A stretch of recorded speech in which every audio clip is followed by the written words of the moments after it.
Today we're in Ballymun in North County Dublin for the Commission on a United Ireland, but we're discussing specifically the issue of the environment. So how would a United Ireland benefit climate change, biodiversity, water quality, air quality, a huge range of issues. We have a fantastic panel of expertise covering all of those different areas of concern and looking at the challenges and the benefits to a United Ireland in terms of the environment. You're very welcome here today. It's Lynn Boylan MEP for Dublin and former employee in the Ballymun area, so it's fantastic to come back to Ballymun, and I'm delighted to welcome you all here today to this discussion on One Island, One Environment, which is being hosted by myself and the Sinn Féin Commission on the Future of Ireland. So the event, I suppose, is an opportunity to explore the opportunities for the environment in a new and united Ireland. So I'm the Vice Chair of the Commission on the Future of Ireland, and I have to say I want to commend the positive engagement by the Commission with community groups, women and youth organisations, rural Ireland, the business sector, the Irish language community, economists, academics and the wider public, including Northern Protestant opinion. And the work has been enormously helpful in encouraging an optimistic discussion around Irish unity. And so, now we're moving on to, I suppose, the sector of the environment, and the threat posed by climate change has been coming more to the fore in the United Ireland discussion, especially since Brexit, and that's brought about by greater regulatory divergence. So we organised this event today as we wanted to broaden it out so that activists and people working on the biodiversity and climate crisis can understand why a united Ireland offers hope and opportunities to go further and faster in protecting the environment. The issue of constitutional change is now firmly fixed on the political agenda. The conversation on the merits of a united Ireland, of a new shared Ireland, is now widespread, and we have to plan for it. So we have to discuss how best to shape the new Ireland for this and future generations. And this must include the management and the protection of the environment. So on that note, I am delighted to welcome our main speaker today, who I'm sure is no stranger to most of you. Pa Daly is the Sinn Féin TD for Kerry and is the spokesperson on climate, the environment, energy and transport within our Dáil team. And I'd now like to welcome Pa to make this morning's opening remarks on behalf of Sinn Féin.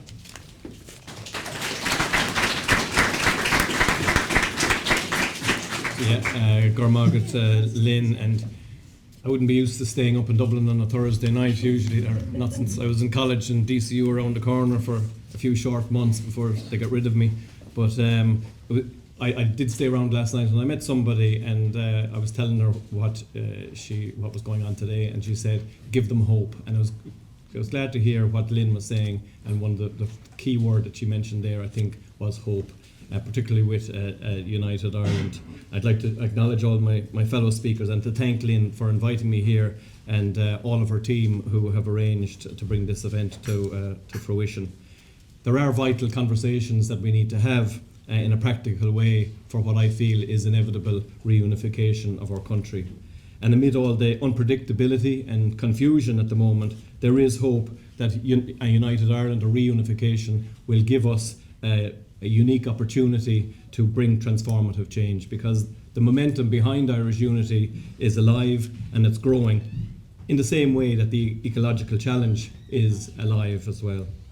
As we prepare for a united and a better Ireland, it's essential that it's embedded in a just transition, that it's powered by publicly owned renewable energy, connected by proper public transport, and driven by a determination to combat the climate crisis. And with the right political will and determination, the cause of the environment can be the cause of Ireland. The lush green landscapes that I pass through when I'm coming from Kerry up on the train mask devastating losses that we have seen in this country.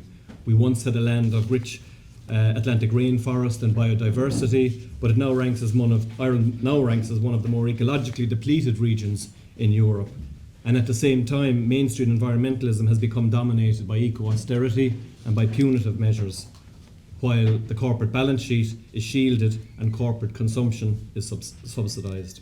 So to address these challenges, Transformative change, as I said, will be required, and difficult decisions will have to be made, not only by the general population, but also by us in Sinn Féin too. Through Irish unification, good change and transformative change is possible.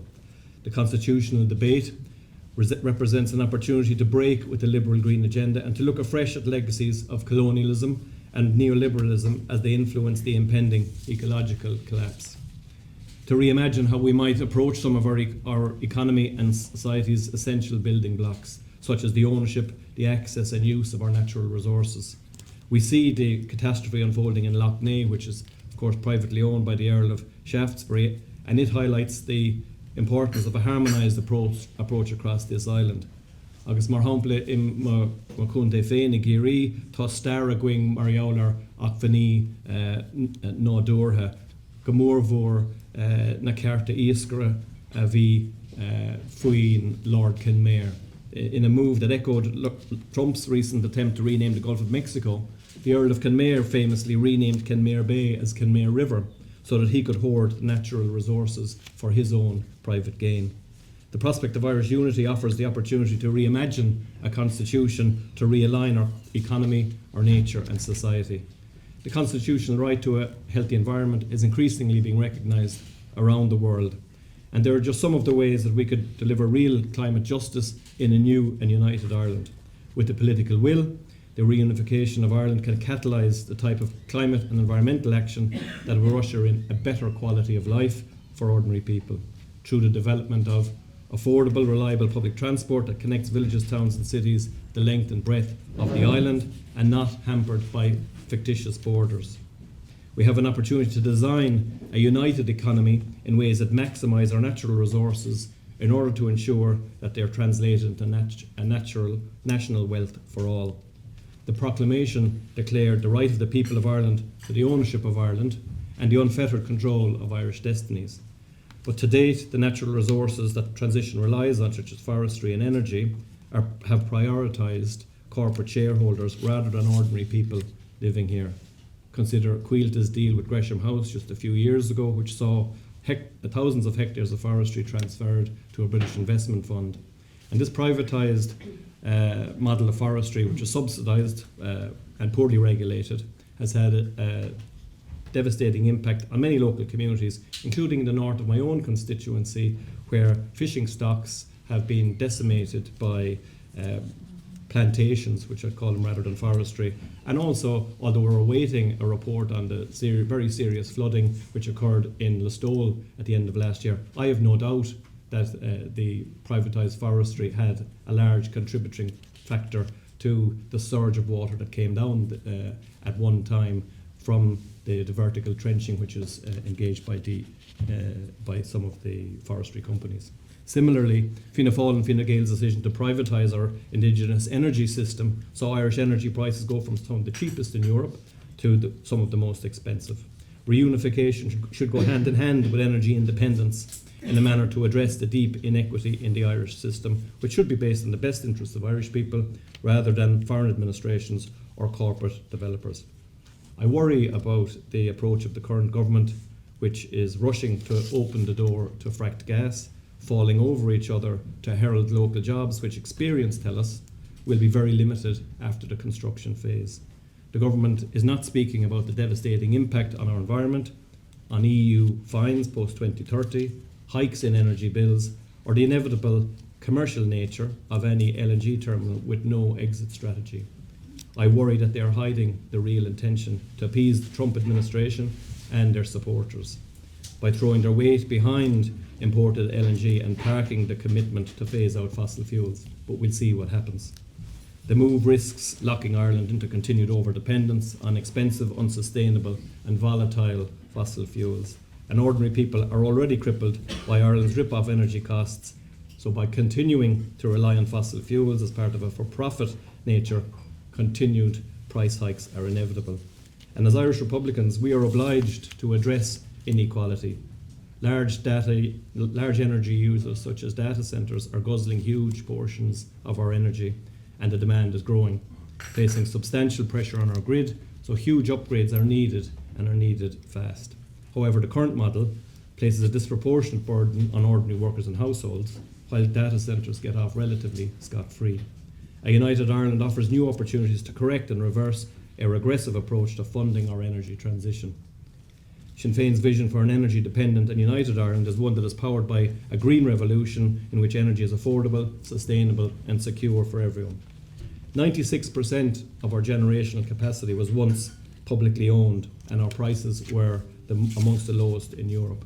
So reunification can present a return to a model which is dominated, hopefully, by public ownership, in which energy is viewed as a public good. A reunited Ireland offers us a new beginning, an opportunity to embrace the bold solutions and progressive environmentalism that partition has suppressed, to eliminate the wrongs of the past, to deliver a lasting change for Irish society. Mary Lou MacDonald has repeatedly said that Irish reunification is within touching distance, but Republicans alone cannot grasp it. We need an alliance of change makers who see a better future, seen in the laughter of their children, a future based on equality, sustainability, fairness, security and opportunity. That's why it's our job, as those in the vanguard of the campaign for Irish reunification, to move beyond the conversation and planning for unity. So now is the time for the Irish government and for ourselves to move out of the comfort zone, to talk about the desirability of reunification to the stage of planning for it. Good meal,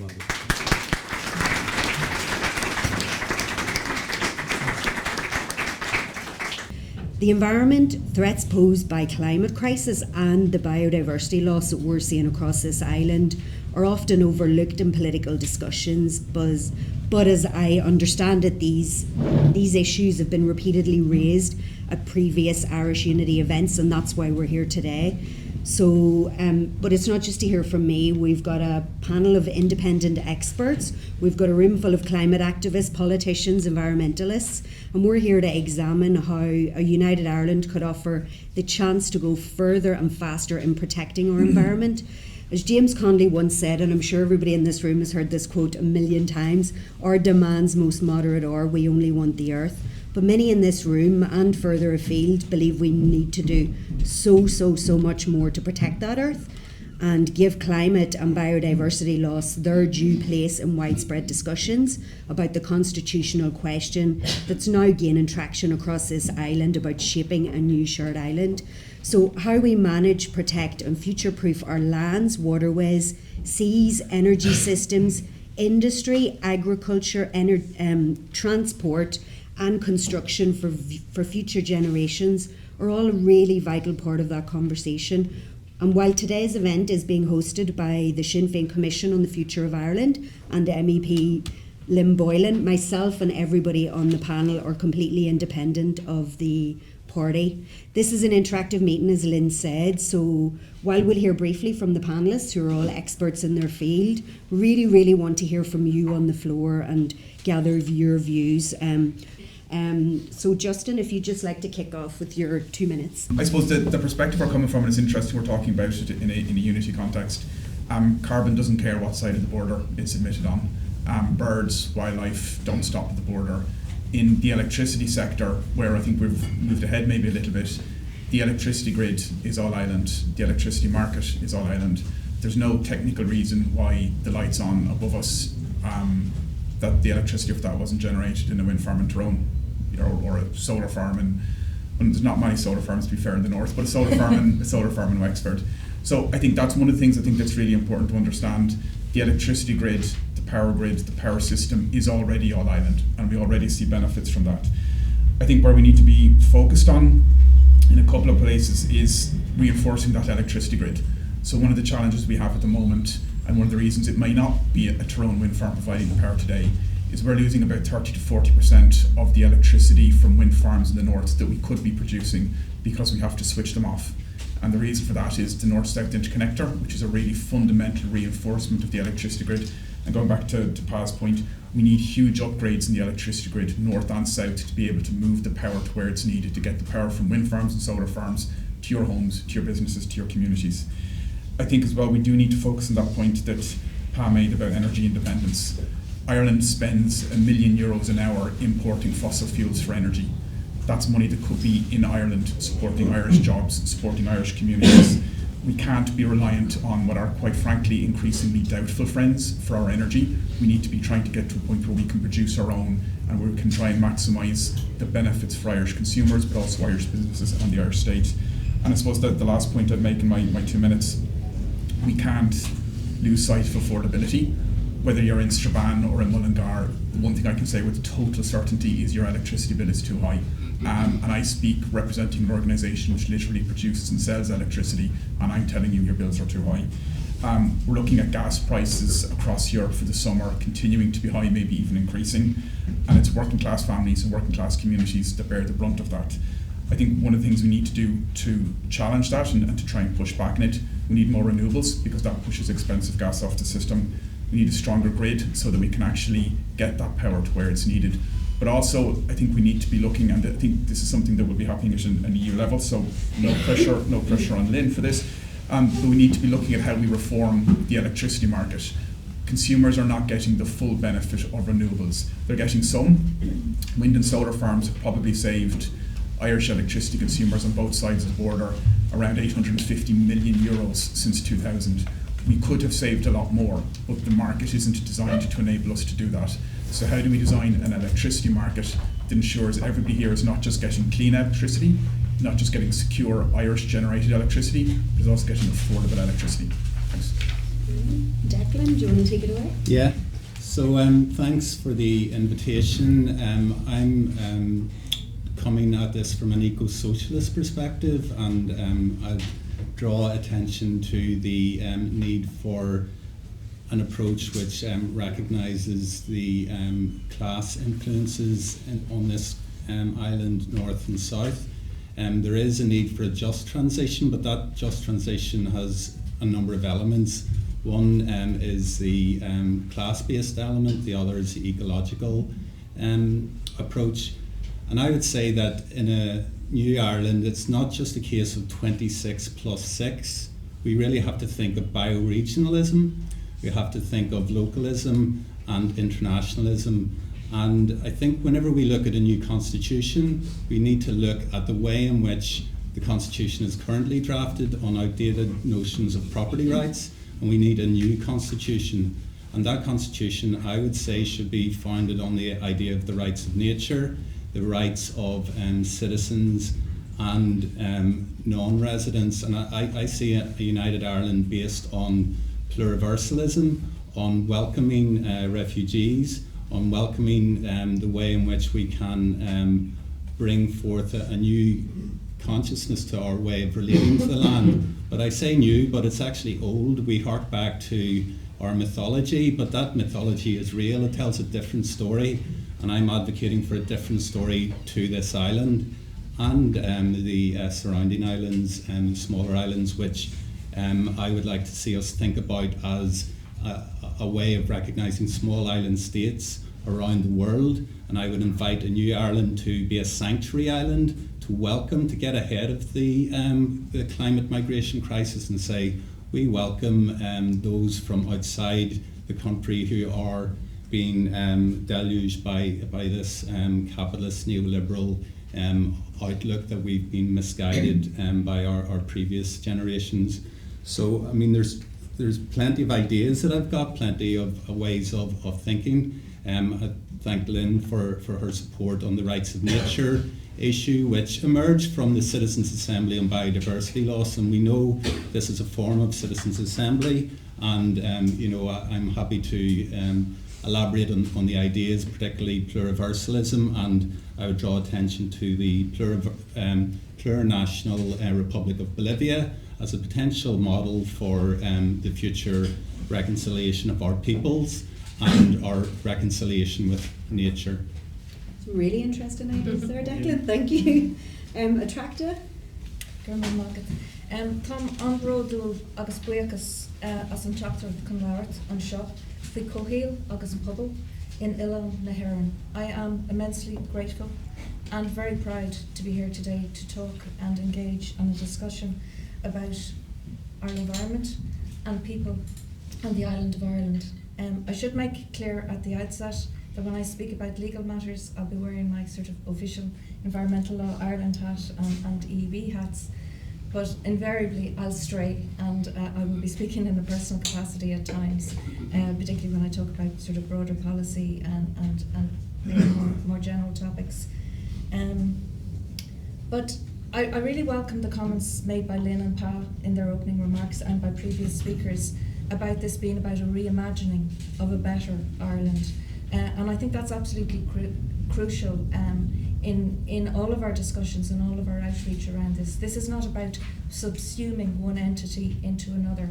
It is about moving forward into a better future, reimagining, reinventing, a successor, a new Ireland, fit for purpose for the challenges that we face today and the failures that we are responsible for.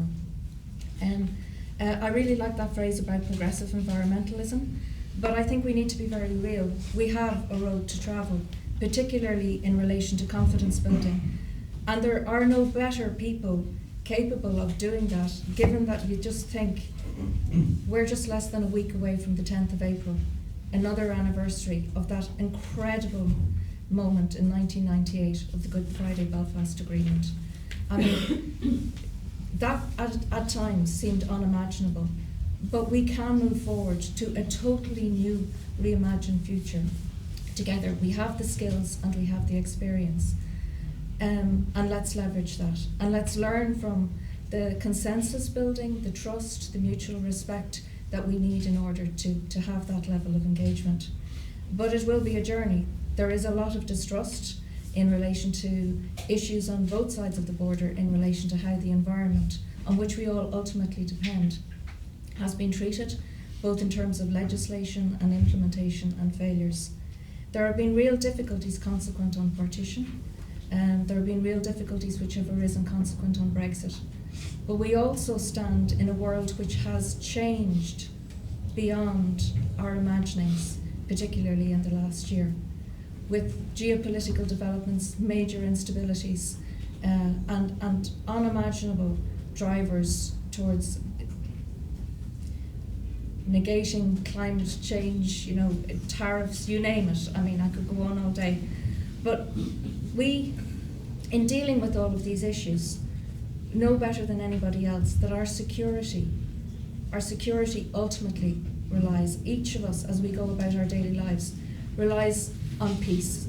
And Ireland stands uniquely positioned in Europe to be a driver and an advocate for the fight for peace in what is becoming a very serious escalation in relation to a narrative around defence. A couple of weeks ago, Lynn will know well, Ursula von der Leyen was talking about rearm Europe. That has now been relabeled, rebranded into Readiness 2030. But Readiness 2030 isn't all about drones and missiles. It's about a realisation about our resilience and our ability to be secure in relation to our food, our people, our health, our circular economy, our resources, everything. So there is a huge synergy in relation to a sustainable and a really green approach, a truly green approach to everything that we need in terms of our food, our health, our resources. And we in Ireland stand uniquely as a single biogeographic unit, but also with major vulnerabilities consequent on our position on the northwest of Europe, to look at our common interests in relation to the synergies that we need to leverage across good food production, sound and sustainable practices in relation to our management and our protection of water and all of the natural resources that we depend on. So I welcome this as an opportunity for a dialogue, which we really need now, not just in the context of the opportunities that various different political aspirations have around a united Ireland, but because of the expedience that there is in relation to this increasingly uncertain world, which not only has to deal with the geopolitical instability, but the much greater threat of climate change and biodiversity collapse and increasingly polluted environment. That is the real challenge that we face, because no amount of drones, missiles, or bombs or jets will defend us against that. And we need to work together to play our part in leveraging a better future. Thank you. Thank you, Tracta. Sean?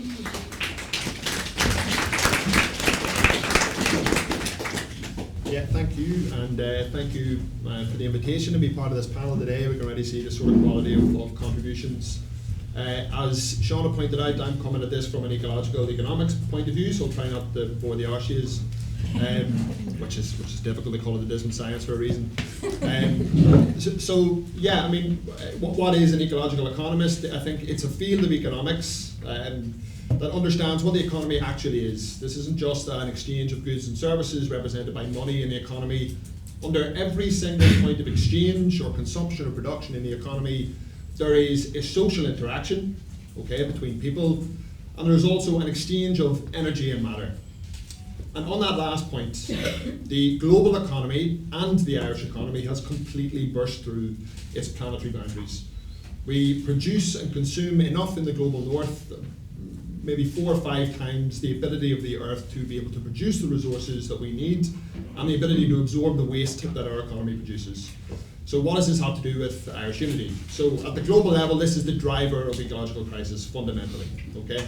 But within Ireland, it means that Irish unity in and of itself will not transform this relationship with the environment, between our economy and the environment. It will not drive sustainability, but it can give us an opportunity to do so. Okay, the fundamental reason behind unsustainability in Ireland is the nature of our growth model and the ecological intensity of it. It is one of the most material intensive small economies in the world. It is one of the most emissions intensive economies in the world. So our planetary boundary for the amount of emissions per capita that we can safely pump into the air is about 1.6 tonnes. The European average is about 7.5 tonnes. Ireland is about 11.5 tonnes, 50% above the European average, and about 5 times the ability of the earth to be able to deal with this. So that's the fundamental reason. So, and I think we'll get into that today. There are opportunities here, but the fundamental cause of ecological crisis in Ireland is the growth model. It is uniquely unsustainable and also produces vast inequalities. That needs to change, and Irish unity can be a vehicle to be able to change that. If, as we know, and people within the room will be familiar with, if the growth model that exists in the south of Ireland and exists in a lesser extent in the north, if that is the model for reunification, we have no hope of dealing with the planetary crisis. This is a fact, and as we know, the case for Irish reunification in an economic sense is based on the intensification of this growth model of FDI sectors, pharma, etc. Right, and so that produces great ecological intensity. So, but in a more positive sense, that is the sort of sufficient condition. That's what we need to be able to tackle the climate crisis and fundamental unsustainability in Ireland.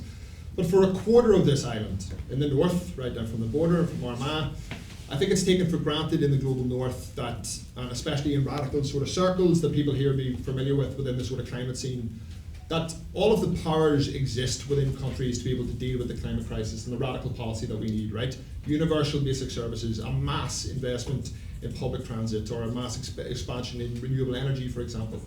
All of these things require the state as an actor in the economy, the most important actor in the economy. The north of Ireland, the state is not a meaningful actor and is completely hamstrung. It cannot borrow, it cannot own and invest assets at scale. It cannot transform the infrastructure at the level we need, okay? So for the north of Ireland, Irish reunification is a necessary condition for dealing with the planetary crisis. There are other policy means that we can do, but to hit net zero in the north of Ireland and the scale of transformation that's required in the economy, we need Irish reunification. So to be provocative, I think in the first sense, we need to change that sort of fundamental growth model that's at the heart of the economy in this island, but we also, for a quarter of this island, need reunification. Otherwise, we will not get the renewable energy system that we need, transformation of water infrastructure, public transit, and so on. So I will leave that a bit of food for thought, and we can move on. Brilliant, thank you very much, Sean. And you're right, I think I wrote a story a few years ago that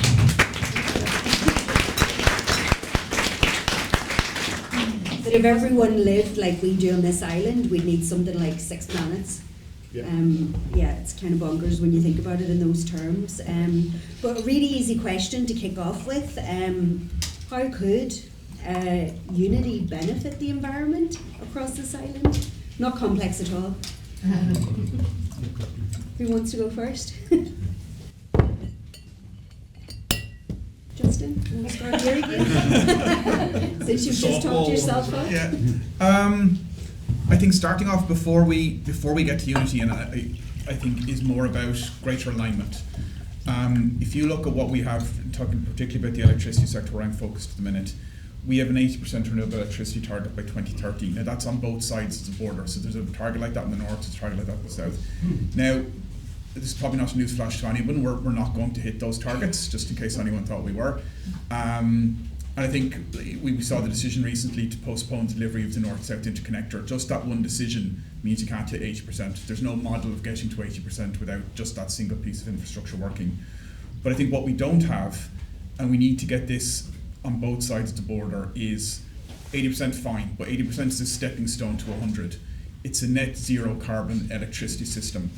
When do we achieve that? What's the target date? And once we have that target date, we work back to designing the policies that enable us to get there. And Sean's absolutely right. That needs a massive amount of state investment. It needs a massive amount of state involvement.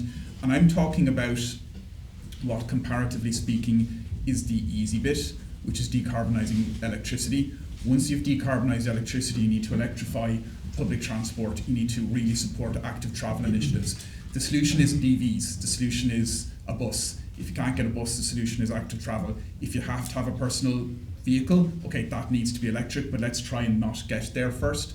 In order to do that, you need to radically transform how you think about public transport. You need to transform how we think about where we work, how we get to school, how we get to visit our families.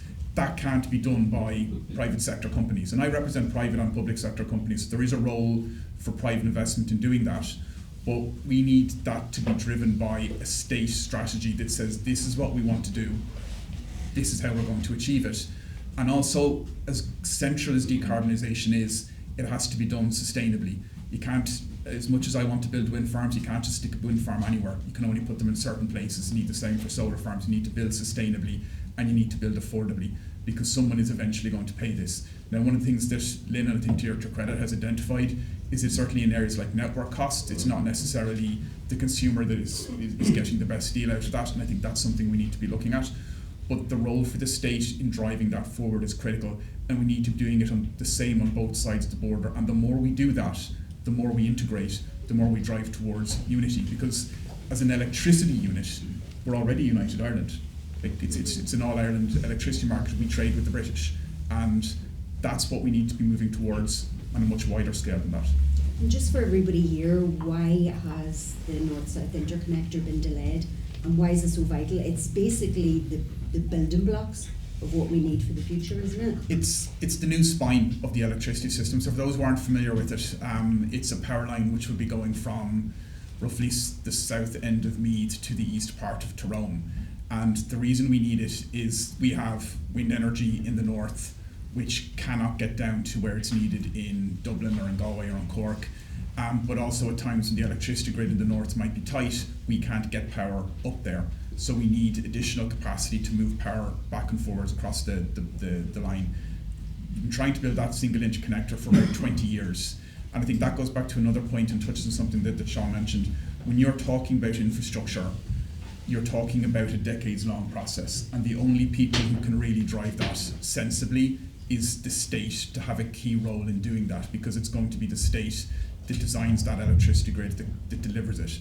So in terms of delivering that piece of infrastructure, but also other grid upgrades around the country, I think that's going to be a really important challenge for this government. And I think one of the challenges that we face is the things that you do in 2025 to 2030 will reap benefits in 10, 15 years down the road. You might not necessarily see them.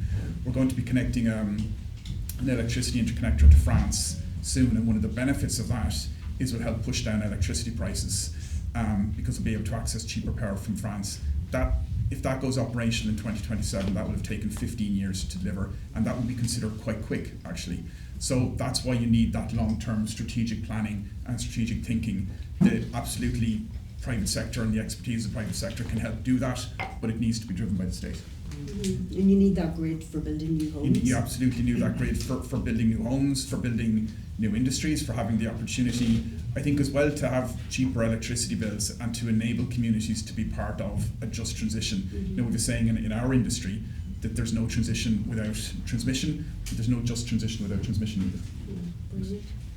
Thank you very much. And Declan, do you want to take a stab at the question we're all here to discuss? Yeah, definitely. So I think from a legal perspective, we have to focus on the Constitution, and we need a second republic. We need a constitution that people feed into with a constituent assembly. We need to think about how our model is not based on growth, it's based on degrowth, and recognise that we were once colonised. We are now part of a system that colonises and destroys our brothers and sisters in every part of the world.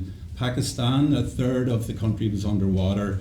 We are part of that system. It's a colonial system under EU law that is perpetuating injustices that we suffered, our ancestors suffered, and we need to fight against. And we need to take leadership with the benefit of that experience in the same way that many of us do in relation to the genocide in Palestine. But there is an ecocide that is happening. We are responsible. I'm responsible. As a society, we are responsible. So we need to look at a constitutional settlement that feeds into a new way of envisaging the world and our place in it.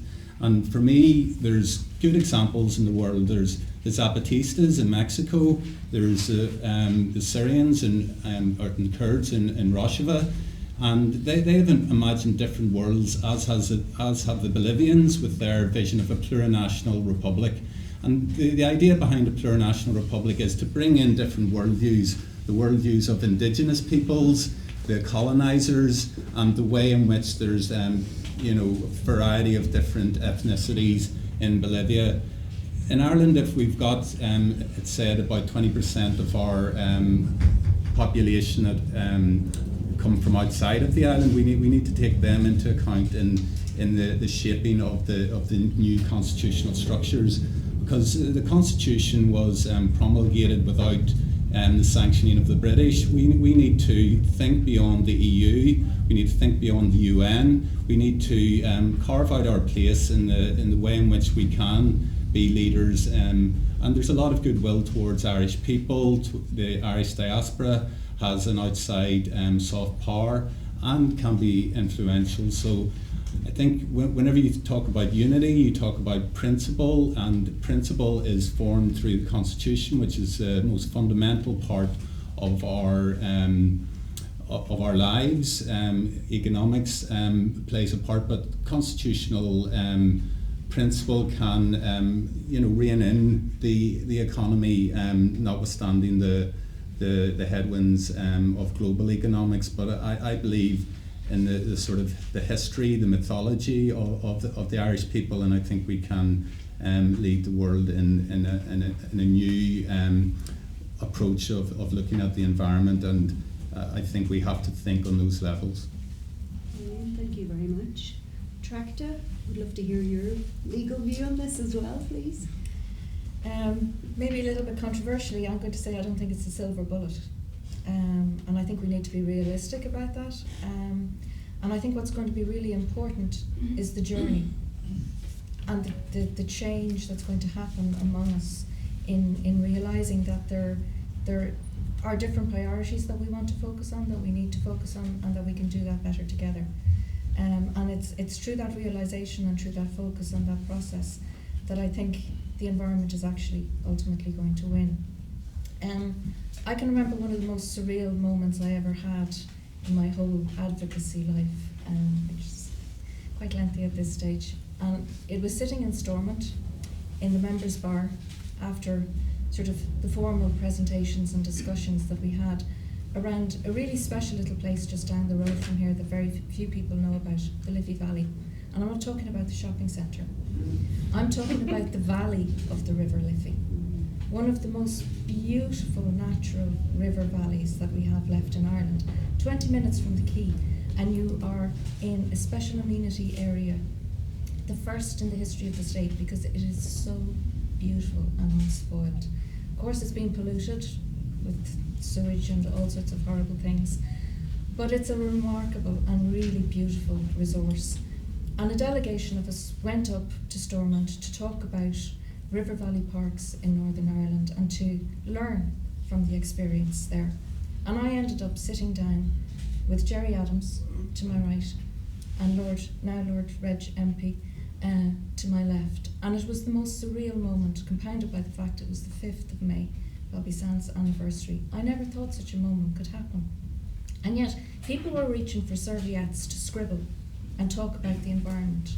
You know, our differences disappeared because we were united by sort of a common focus on something really positive that we could be passionate about, in which political aspirations had no place.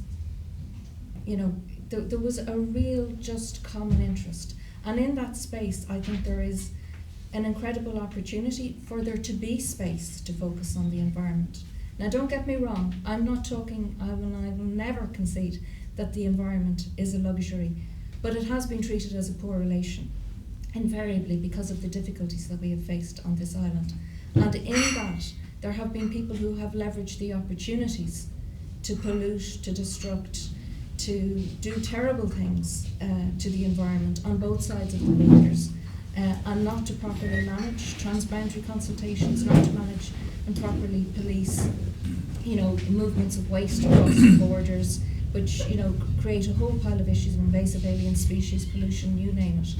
So I think that is the essence of where the real opportunity is.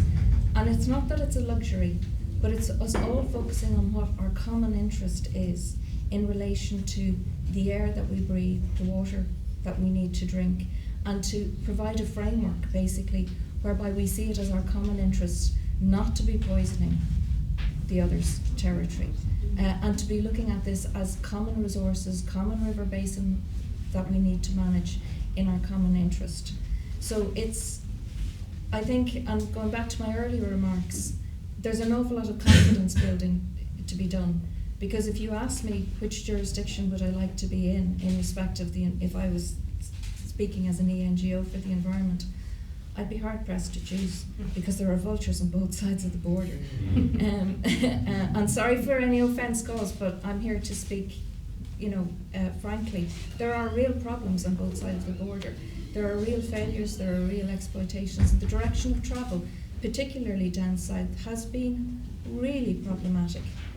Over the last government, I would have to say personally, I have never seen such extensive erosion of environmental protection in our legislation. And, you know, we sit within the EU, and people that I speak to, colleagues in the north, would sort of say, you have the EU. It's not a silver bullet either, as we all know. And particularly now, with the undermining of the EU environmental acquis, there are real challenges. So I think it's from a common understanding of our common interest and the space to actually focus on that. That is what ultimately will be really positive for the environment. But there are also very practical things, like being able to focus as a people on whether on our approach to EU trade deals, for example, you know, and the really negative consequences that something like CETA, for example, would have. The really problematic issues with the UK's expansion of nuclear and the interest that has, and the risks that presents. So there are those sort of common interests that I think, as a people and as an island, that we could focus on. Thank you very much, Attracta, and I would agree with a lot of what you're saying.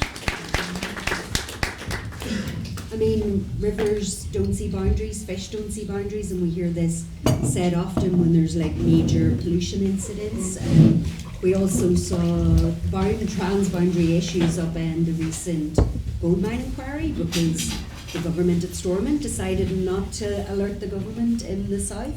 I do think on transport and issues like that the Republic is a lot further ahead, having reported on both sides of the border, and I think I'm probably the only environmental reporter that's done that. So I do see a lot more issues up at Stormont from a personal perspective.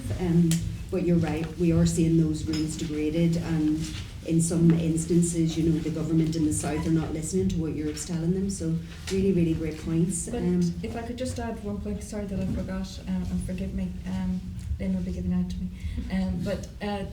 But just there's the duplication of institutions, bodies and agencies, and when you have that duplication, things invariably fall between stools. So, you know, and there's the funding implications of that, and the underfunding, the very serious underfunding that there is from Westminster to the institutions, you know, like the OEP, you know, in terms of their function, the lack of an independent environmental protection agency, all of those different things. So they're the obvious things, but I was sort of trying to speak to a broader picture. Yeah, absolutely. Brilliant. Thank you, Sean. Yeah, sure. I'll maybe bookend or come off my sort of last point as a primer. Like, how can Irish reunification benefit the environment? As I said, we have a structural problem on the island, so let's, and also the structural problem is the central case for Irish reunification. People in the room, policy people, but also Republicans will probably be familiar with many of the sort of economic assessments that have been done about reunification, looking at the potential for growth, additional growth, so 10, 20, 30 billion extra euro in economic expansion. Of what? More hotels, more data centres, more fast food, of what? GDP is just a monetary measure of the total value of all goods and services exchanged in a country. It tells you absolutely nothing about what those goods are unless you break into it, whether it benefits us by way of life expectancy, and certainly because of the inextricable metabolic relationship between growth and the planet, it means ecological destruction. So, what is the alternative case? How can Irish reunification benefit both the environment and people? And also, just to maybe touch on that last point, in some recent research I was looking at in the north, in real terms, since the Good Friday Agreement, the northern economy has grown by 50%, okay? And yet, there is more shortage of the essentials of living than there has ever been. There's public transport, as Sean has pointed out, is absolutely shocking. Social housing, you know, on a per capita basis is almost as bad as the South. In terms of homelessness and lack of affordable housing, and waiting lists per capita are also some of the worst in Europe. Our position in the World Happiness Report has not improved, our life expectancy in the north has not improved, and yet the economy has grown by 50%. So what are we consuming more of, and what is the point? So this is the essence of degrowth. We consume what we need to meet social need, and everything after that is socially useless and damages the environment. So what is the alternative case, the positive case that can help both the environment and Irish reunification? Instead of these random, not random, they're modeled, okay, but we can critique the sort of quantitative approaches at which they're arrived at. These assessments of Irish reunification producing 10, 20, 30 billion more of additional sort of GDP. This, I think, is completely distorted from most people's lives. The sort of, like, what does a figure mean? Particularly when wages haven't risen, because GDP is also can be measured in income as wages, rents, dividends, and profits. If wages don't move and rents, dividends, and profits go up, GDP can go up, but people's real living standards aren't going up. Okay, so that's also something that's happening in this country. So my point is, what is, in policy terms, what's the exciting thing that could benefit the economy and the environment? So mass public transit system. What about if the case for unification wasn't just another 20, 30 billion, is that with Irish unity, with this project of national renewal, we will have the best public transport system in the world. It'll take us 20, 30 years to build, but this is the promise to the next generation of Ireland, okay? National renewal. What about, and this would also drastically reduce emissions, energy consumption, transport energy consumption, as Justin has already pointed out, is about 30 or 40% across the island of total energy, heat, transport and electricity. What about universal basic services? At the point of need, free, at the point of delivery, every public service that you could look for. This will also reduce emissions and will reduce the growth dependency, because we're taking those services out of the market where they are used to accumulate for the conditions for capital accumulation, for growth, and they're used to satisfy need, okay, and provided by the public and so on. What about a job guarantee? Because paradoxically, economic growth does not create employment, it destroys employment. If productivity goes up, that means firms can produce the same amount with less, so workers are sacked. So this is also important for the labour movement, and I suppose we're in an interesting moment from this about tariffs and the discussion about how global trade and free trade has destroyed jobs in the Western world. Automation and economic growth, productivity improvements have destroyed many more jobs, many times more jobs. So what about a job guarantee? There's plenty of work to be done. We need to reforest, we need to build a lot of infrastructure, we need a lot of research and development. There is socially useful work to be done that is not being done because the market will not provide for it. That again is where the state comes in. So this is the hopeful vision, I think, for how a project of national renewal, of constitutional change. First of all, as I pointed out earlier, we need it in the north because the resources, the state capacity are not there to achieve anything like this. I'm going to go as far as to say net zero is impossible because of this sort of colonial position of the North. But also the general project of reunification, there is something really inspiring here. There's an opportunity to do something that means something to people, that isn't just based in, okay, well the economy will continue to grow. And I actually see that language almost intensifying, that the process of Irish reunification is intimately linked to economic growth, because over the last 20, 30 years, it has given us the state revenues. This growth model has given us the revenues to be able to talk away the issues of subvention, or how will we pay for how will we pay for Irish reunification. But we start at the position of ecological reality, and we are in a place of ecological collapse. That's where we start from and work back. And how then can we design the economy to meet social need, inspire people, give hope, in a way that is drastically less intensive for the earth. So yeah, as maybe policy proposals, I think these are also things that can be integrated within the sort of messaging for what reunification can deliver and how it's better for both people and planet. Brilliant, great answer. Just to touch on a few points and maybe kind of tackle the elephant in the room. Yep. Most of the land across this island, north and south, is used for agriculture. 90% of that food is exported abroad, but it's also on both sides the biggest climate polluter. How would you tackle that within that ideal scenario? Yeah, within the, I think. That's the hardest question. We can deal with it flatly, but it's just uncomfortable because the agricultural sector across the island is, I mean, there's so much politics tied into it, the land question, going back to the sort of colonial era in the country. It's incredibly difficult to deal with. But as I say, we start at the point of ecological reality and work back. What is it, 40% of emissions in the south and maybe about 30% of total emissions in the north. And yet it employs, well, my figures here for the north, but maybe people say it's the backbone of the rural economy. It's not. The backbone of the rural economy is the service sector, it's retail, this kind of stuff. So that's not to underestimate the importance of the agricultural sector, but when, say, a farming lobby say, in the north of Ireland we produce food for 10 million people, there's only 1.8 million people in the north, where else is that going? It's going abroad. And it is incredibly ecologically intensive. We've had growth strategies for agriculture. So the bottom line is it needs to be transformed, radically transformed. There is no other way around this. And I think, if we want to hit net zero targets of CO2 equivalent, and methane is a part of that, we have to downscale the level of agricultural production in this country. There are ways and means to do this more efficiently, but we have to move towards forms of employment and production that have a much less material and carbon intensity, so they produce less emissions, and also provide more employment. Because this is also an issue within the agricultural sector, is that it's become more capital intensive. More capital intensive sectors, taking machines, need more energy, because these huge Optimus Prime style tractors you see driving around country roads these days.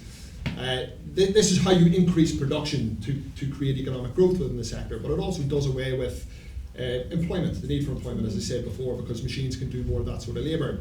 And also the growing age within the agricultural sector is a problem. So there is a fork in the road, a crossroads moment facing the agricultural sector, in that young people aren't going into it in anywhere near as many numbers, its capital intensity is going up, and so is the ecological intensity therefore, and therefore we need a radical transition. There's no other way around that, and I also don't envy the politicians in the room who have to make that message in a way that's popular, that's accessible to people, but this is the ecological reality, it's a fact. There's no other way around it. If I can just come in very, very briefly on Sean's point, because there's nothing you said that I disagreed with, but I do think there's the farming sector and the farming lobby groups, and then there's individual farmers.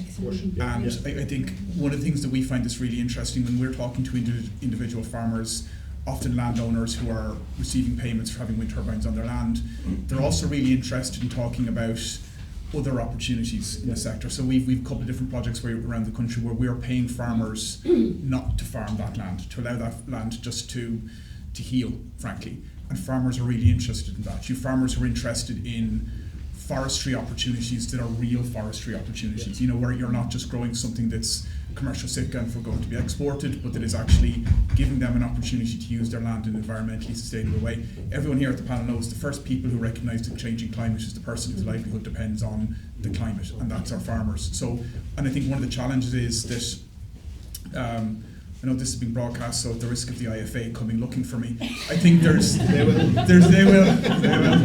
I think there's that opportunity to identify a really good message and communicate that opportunity to farmers, particularly young farmers, who I think would be very excited by it. But I think you may have to go past the lobby groups to get to them. Yeah, and we have seen huge intensification in recent decades, and the outcroppings of that are the scenes on Lough Neagh, the scenes in Blessington with the algae. But you make a really good point, and that's something that we hear a lot from farmers on the ground. They'd like to be, financially rewarded for protecting their land, for making it better.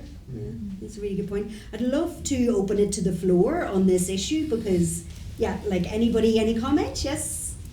Hello, Aoife Finnegan, so I'm MLA for Here and spokesperson in the Assembly on Environment, God love them, but relatively new to break. So, but I just think in terms of agriculture, and you do make very interesting, very important points. I think I'm from South Armagh, which is a rural area with a lot of small farmers. An awful lot of talk that we have is about the big farmers and how it affects them. And I know whenever I speak about environment, or even that it's the topic, to farmers in South Armagh, they get their backs up and they're like, well, how is this going to affect me? Because all too often, I feel that they are the ones that are the most unsupported. I was actually at a recent event there where they were actually doing really interesting scientific projects in the north with soil nutrients and with cattle production and how they feed them in a more environmentally friendly way and all of those things. And I actually asked several of the officials who were there, the scientists who were actually there, and I had said, well, this is obviously trying to impact and support the bigger farmers and what they produce and how it affects their livestock. But I feel like, and their answer to me was, that is relatively untapped. They don't have the statistics or the percentages of the Highland farmer or the small farmers. And I think it is something we've untapped, that we need to start thinking about more often, is that generally speaking, these small farmers or Highland farmers have huge amounts of ground but less livestock, and there's a lot of carbon sinks within that, and are functioning in a more environmentally friendly way and probably a more carbon neutral way.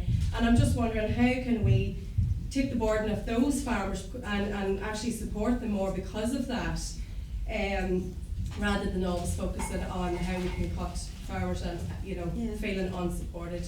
Anyway, thank you. It has to be a conversation, doesn't it? Really, really does. Like with everybody together. But I mean, does anybody in the room have any comments on how they think Irish unity could benefit the environment across this island? Would love to hear it. Yeah, Una. Hi, Una Duggan with Birdwatch Ireland, and we have our BirdLife partner, the RSPB, in the north, and birds don't know what borders are.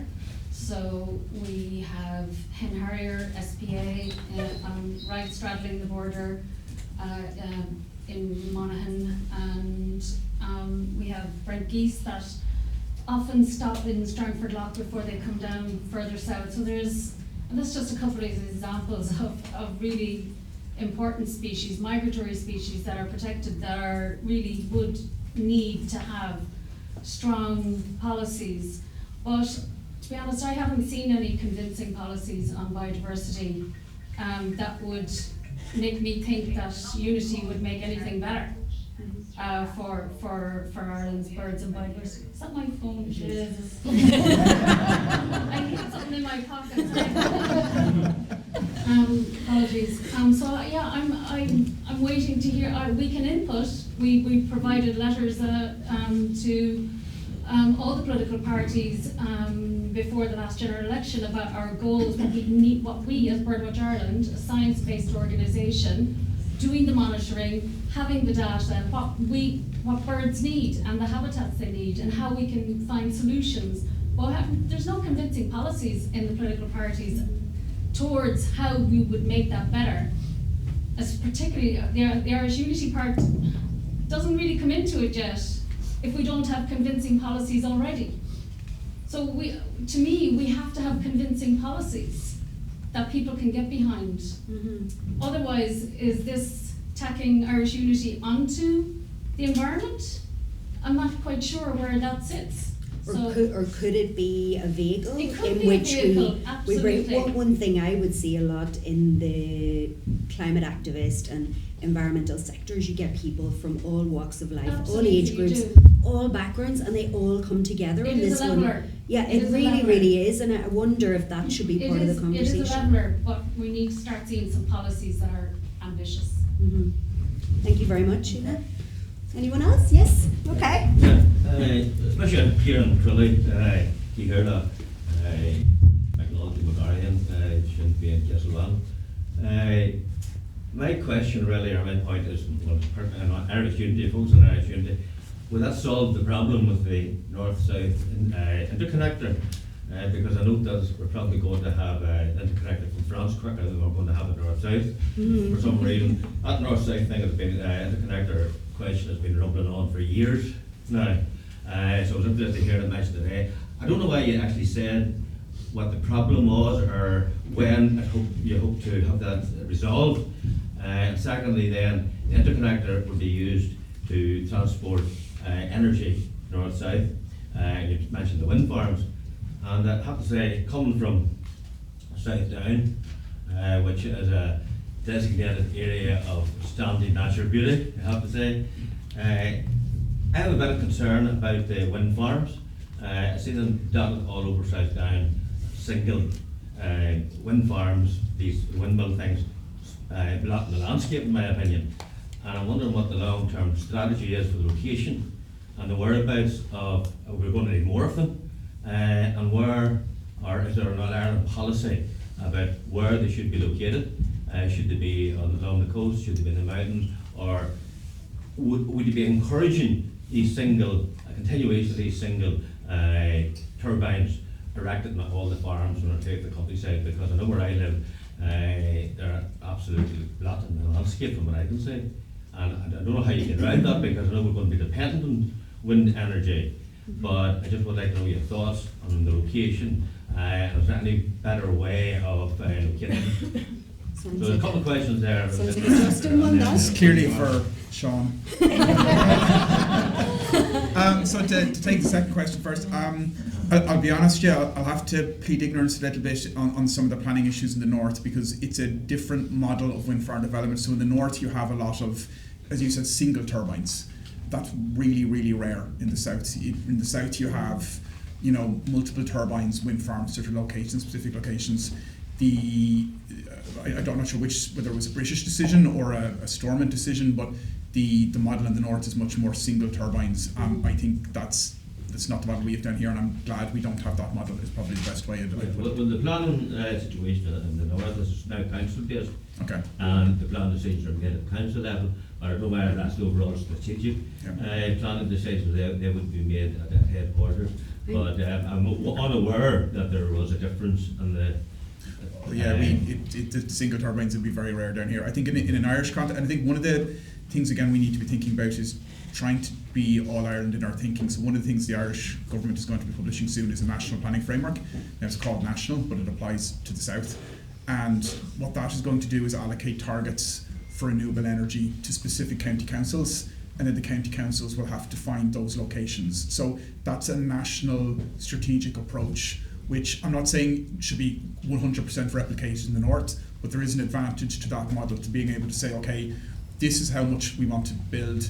Some counties have built a lot already, and we need to take that into account. Some counties have not built very much, and we need to take that into account. And then you start to move that through the region and then down to the county level and amend the county development plan. And I think that kind of national planning approach is something that maybe if we did it truly nationally, I think would be very beneficial. In terms of north-south interconnector, I think I'm getting paid by the word for every time I say that now at this stage. I suppose the reason it's not been built so far has, in many cases, been a level of opposition along it's an overhead power line, and in the same way that some people don't like wind farms, some people don't like pylons. I've tried to build wind farms and I've tried to build overhead power lines. Power lines are more difficult, to be frank, and there's a greater level of resistance. I think what's going to happen over the next 12 months, which I think is going to be a really challenging experience, is we're going to be moving to a point where we're going to be trying to, the people who are going to be building it, which is the ESB networks, will be trying to access the land, and they're trying to engage with landowners at the moment, and that's quite a fraught process. But I suppose from an affordability point of view, everybody here who's living in the south, it's probably between 80 and 100 million euros every single year is on our bills because it's not built. If you're in the north, Sony says it's about 20 million pounds sterling on your bills. So it's a real challenge. I'd also say, I think EirGrid would probably acknowledge the way they did community engagement when they started this project in the 2000s was not a model anyone would advocate replicating, which is maybe the polite way of putting it. I think they've improved significantly since then, but if you live in that community and you're dealing with that legacy, it can be quite challenging, and I think that's why we need to move forward with that project as quickly as possible. We also need to be sensitive to the needs and the concerns and the history in that area. Okay, thank you. Yeah, okay, just Ian Lumley with on healthcare. We've got a very bad record of strategic planning. I mean, I've cycled here, but we should have been able to take a Lewis here. You know, 30 years ago, I was at meetings about the Dublin metro system, which was meant to link Dublin City, Ballymun, and the airport, and the huge new development of Swords. But there was a very significant initiative last year, which was the publication of the All Ireland Rail Review, because the rail system was a major casualty of partition, with the cutting off and the abandonment of the lines in the western Ulster counties. So Cavan, Monaghan, Tyrone and Donegal ended up being completely cut off from the railway system, and Derry was only linked via the loop around Portugal and Belfast. So I see a major opportunity to, you know, the programme for government and the National Development Plan, which is going through the process at the moment, but neither of those put any emphasis on advancing that All Ireland rail strategy. So I advance that as a major strategic priority that could bring us together, have a proper Dublin-Derry link into Donegal then, and also be of huge benefit on both sides of the border to the western Ulster counties. brilliant, thank you very much. Being a Tyrone woman, I would love to see it all played out. Absolutely. It's a great plan. The one county that did unfortunately get left out was Performana, but and I think they did go back and look at that again. They had asked the question about it, but it's a great plan. It would be great to see the levels of trains across this island that we had in the early 1900s again, so completely take your point. Anybody like to add anything? I'd just like to touch upon the two issues coming together, so farmers and wind farms. So one of the problems in the north is this idea of private property, therefore I can build a single wind turbine on my land. I mean, it applies in the south as well, but as a socialist, I'm in favour of expropriation. I'm sorry, but some farmers need to change their consciousness. They are stewards of the land. They've no right, absolutely no right to the land. They are part of a state, part of a society, and land is a major political issue. We still are under the after effects of the colonial plunder of Lough Neagh, and there's no way on earth that the Earl of Shaftesbury has any right to Lough Neagh. It doesn't make sense at all, but it's based upon capitalist views of private property, which we have to change. Sean talked about the ecological position and working back. I'm sorry, but there's no way in which we can continue with this view of private property. So I think farmers should have the land. They stay on for generations, but they have to think generations ahead. The 7 generations principle, a way of looking at the land beyond their own self-interest. And that interest is for society as a whole, and therefore we have to change our relationship with private property. We have to think about the state having the broader public interest in mind, and farmers, like all of us, need to get with the programme. And yes, dialogue, but also a realisation that the public interest, the national interest, has to be taken into account.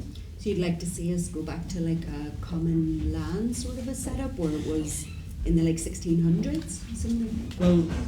Well, no. I mean, society has moved on. I think it's partly a consciousness shift where we should have free public transport, and these aren't ideas that are are crazy. I mean, Cuba has a good way of operating its biodiversity system, partly because of the way they control private property. China also has made great leaps in terms of its management.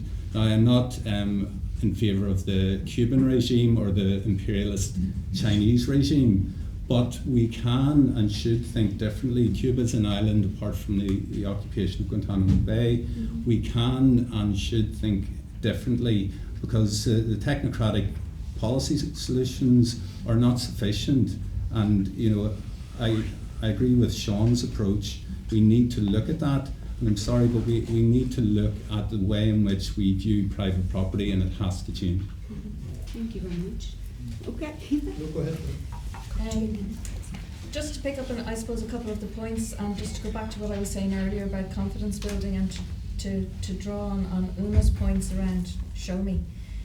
That's doubting Thomas, let's stick our fingers in the wounds here, because Justin talked about the National Planning Framework and sort of the new approach to planning. Planning and Development Act 2024 was passed down south last year, and it provides for extraordinary centralisation of powers with very little oversight in relation to the execution of those powers at a policy level, and also pushes back hugely in relation to judicial review rights and the ability of the public to hold governments to account. We have a legacy, a really problematic legacy, consequent on, and I know I'm going to be unpopular for saying this, but on the issue of one-off housing. And I can fully understand, the passions around that, but when it comes to the deployment of wind turbines on land, it is now a very, very contentious issue because of the fears that there are around the impacts of the turbines in terms of wind turbine noise. And there was a really important judgment from the High Court in Mina Clough-Spar that really highlighted the really significant failures that there are in our planning system about the way we recognise, and in fact don't recognise, the impact of wind turbine noise on people and human beings, which are an essential part of the environment. But we desperately need renewable energy. I mean, ENGO, climate change, take it as read.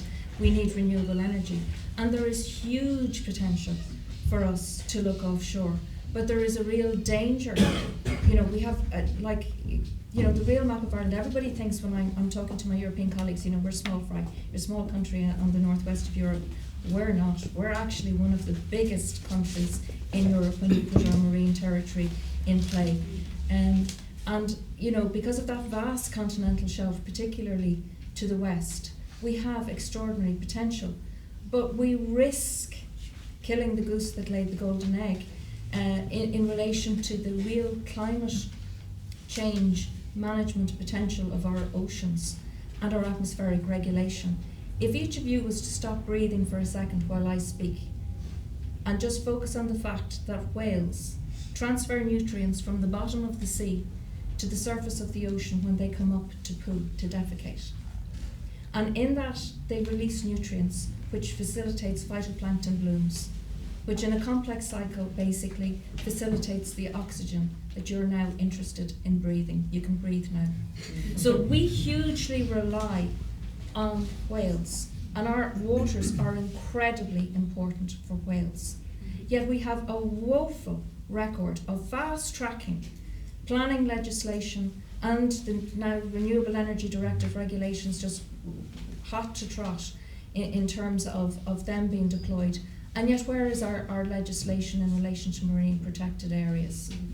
So let's stick our fingers in the wound. Let's not just talk about, a new reality. Let's recognise that we have complex and bad problems on both sides, and we actually, if we're talking about real energy security and real security in relation to climate change, we need to protect our oceans from really damaging approach to the pursuit of ORE at the moment, because we have woeful regulation and woeful guidelines in respect to protecting. I would love to see ORE deployed in Ireland, but for once can we actually try and do it right?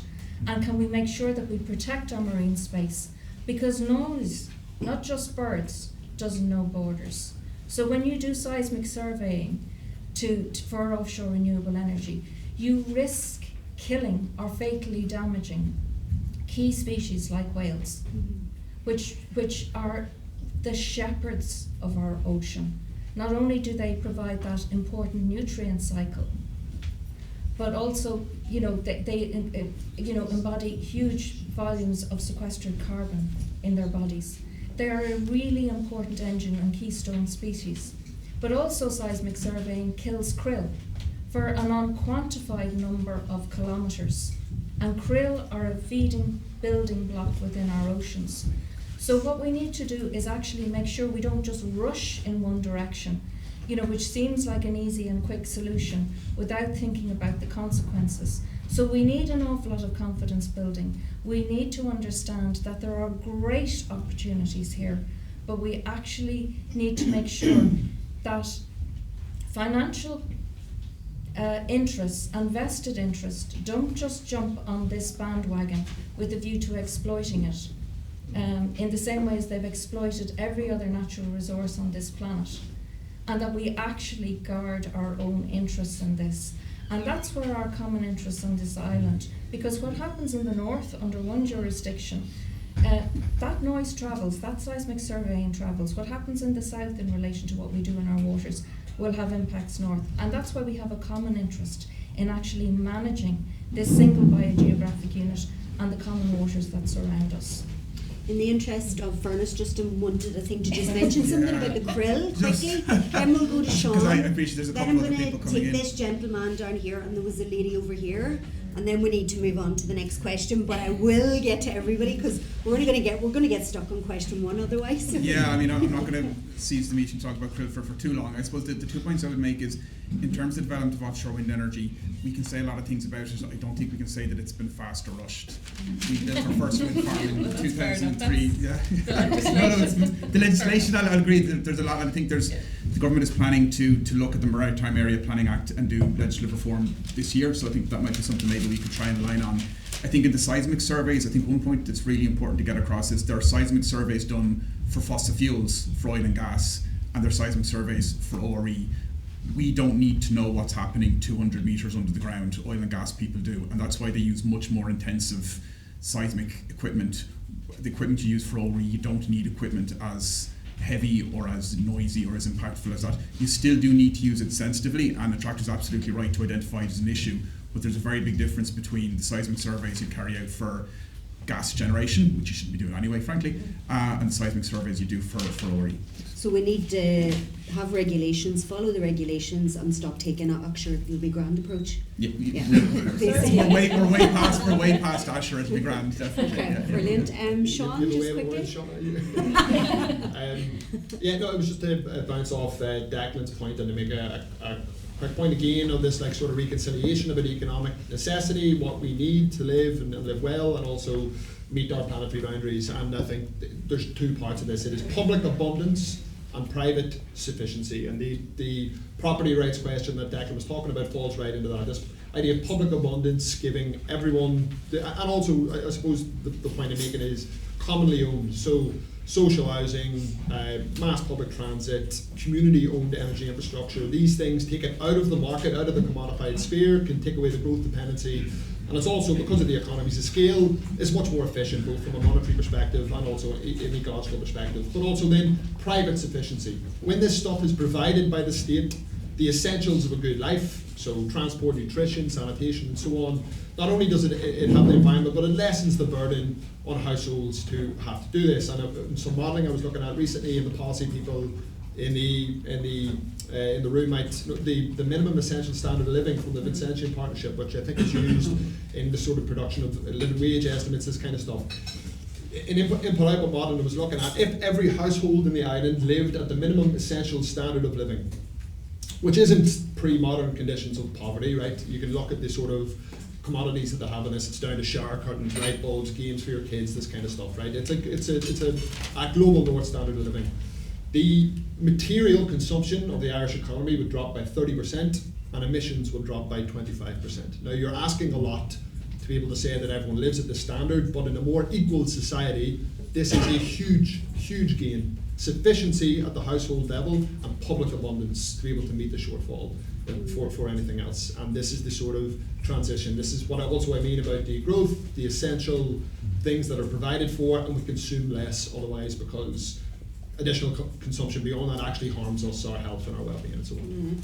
More privileged might have an issue with that, but Yeah. And this gentleman here, sorry, he's been waiting quite a while. Okay, Sean Gallagher from Donegal, originally from North Derry and foothills of the Spurn Mountains. We are very aware of what's happening there at the moment.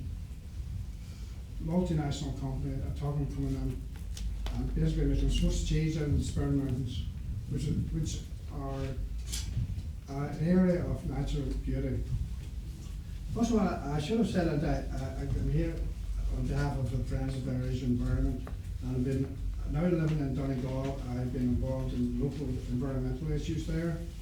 I just wanted to name, I've mentioned the gold mine in the Spurn Mountains and the Transboundary issue it involves, which I have to say the minister in the north failed to involve the minister in the south but we overlooked that. I think that's been corrected now, and the inquiry was shut down for that reason, for the simple reason that I brought the issue up at the inquiry and they had to shut it down. As submissions have to be made now for the 25th of April, so probably everybody should read up on it and make a submission, because this is and I speak of talking about growth. People that come into this country, multinationals, are not interested in our way of life. They're interested in making a profit and taking out and destroying our environment in the process. Now, I want to mention two other issues in the Northwest which has the same effect. Now, we can talk about it now. I am a Republican. I come from a Republican background. As I say, I came from North Derry. I'm now living in Donegal. In the War of Independence, they talked about labour can wait. But we cannot say the environment can wait, because you're only talking about years. Years. I would say less than 10 years. Unless we make massive change, we are in trouble. Now, I mentioned two other issues. I'm going to mention two other issues which is happening in the Northwest. The department and Department of Agriculture and Stormont, and 9 years ago, 10 years ago, gave $9 million towards aerobic digester in Ballybay to ship the waste from chicken farms in Northern Ireland. Moya is belongs to mine. I don't have AIE on it. 25,000 tonnes come across the border and it's taken to the digester in Ballybay. What is happening? That digested, that's called that's the byproduct of the biogas digester in Ballybay. It has been dumped on a SPA in Burt, Donegal. Now, SPA in Burt, Donegal is one of the most important migratory bird reserves in Ireland, and it's been destroyed. Now, these are things that's happening at the moment. We cannot wait. We have to fix these problems. We have ships, tourists, these massive big tourist ships, what do you call them? Here, coming up the Foyle, Foyle Estuary. And the Foyle Estuary is quite shallow, and it's churning up the bed and destroying the whole ecosystem in the River Foyle. That's creating new sandbanks. There's a sandbank now at McGilligan, which never existed before. That's three issues in one part of Ireland. And mentioned Loch Foyle, Articles 2 and 3 we did away with the Good Friday Agreement, which was a big step for the Irish people. But as far as I'm aware, the sovereignty of Loch Foyle and the Foyle River is still to be resolved. Who actually owns it? And we were talking about transboundary consultation now from Spurn's inquiry. We don't even know whether that boundary exists. So how can we do a proper study on it? so would your point be that because of these transboundary issues, I believe it's the Crown Estate that owns the shorelines, also owns all of the metals under the soil, so it's them that license these such things as the mining. So would it be that, is your point that that would all need to be eked out as well within, you would need to then be bringing Some the of it Crown has Estate to into be the looked at. conversation. I mean, I believe Carlingford Lock is exactly the same issue. Who exactly owns it? Who's the sovereignty over it? I don't, is it the Constitution, I believe, the Irish Constitution claims that sovereignty of the Loch for it. Yeah. And so it's so important, the consultation that's happened in Roma, which was, I'm not sure when, over the summer, this issue be brought up, you know. So, Okay. So in terms of a United Ireland, how would you like that to play out? What I'm saying about United Ireland, these issues at the moment, these transboundary issues. I mean, the multinational companies, they have no problem with the border. I mean, so why, but we cannot cooperate across border against these people who still polluting our land, who are, as I say, making Swiss cheese out of our mountains, attempting to do that. These issues we have to grasp, and the environment can't wait till whatever United flag is flying over our island.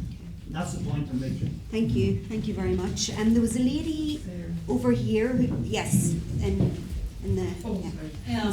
Sarah Holland, Dublin Sinn Féin Women's Officer. Sean talked about community-owned infrastructure. That was very interesting. I think as part of the United Ireland that any energy provision should be nationalised so that it becomes a genuine public service instead of an exploitative capitalist enterprise. How practical of an undertaking do you think that would be? I'd be interested to hear from all of the panel on that. Okay. I think so. In the immediate factor, the government has put in place a support scheme called the Small Renewable Electricity Support Scheme, which is designed to enable communities to produce their own wind and solar and to get a guaranteed price for it. It's not, I think it's a good initiative from them, but I think the challenge is they're looking at the end point, which is the contract to sell to market. But in order to get to that point, the community has to jump through so many hoops, raise an enormous amount of money for applications, for consultants, things like this. I think if we're looking at whether it's in the United Ireland context or on either side of the border, there's a really good model in Local Energy Scotland, where if you're a community group and you think, you know what, I'd like to develop a community-owned hydro or a community-owned solar, there's literally a person, so you have a name and a phone number you can ring, and they will give you help. They will put you in touch with experts. They will pay for those experts. They'll help you get low-interest loans to raise the money to be able to invest in developing the infrastructure. So I think what we've been doing in Ireland, and it's an okay scheme, but it's more we've been looking at the last 5 miles of the marathon. You know, you need to do the first 21 to get to the last 5 miles. And I think what we're not doing is realising the communities. If you have 5 or 6 people sitting in a community centre saying, you know what, we'd really like to develop our own energy, they're starting on an enormously complicated journey, and the state needs to support and empower them. And I don't mean education in a patronising way, but provide that education that enables them to be able to move forward. I think it's something we'd be very excited about doing. We've seen community-owned projects in other parts of Europe. We've seen other,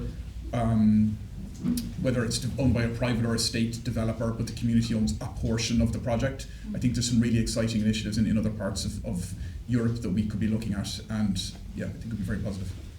Brilliant, thank you. Declan? So I like to look at these things of like a fusion of local, regional, national and international. So I agree we have to start at the state level and then have a sort of devolution or localist mindset within a bioregion and ensure that there's that synchronization of the way in which energy is produced, resourced and distributed.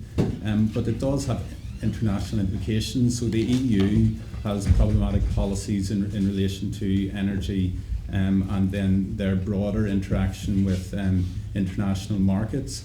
So I think unless we get to grips with it at state level, these technocratic solutions are not going to be practical for people at a local level.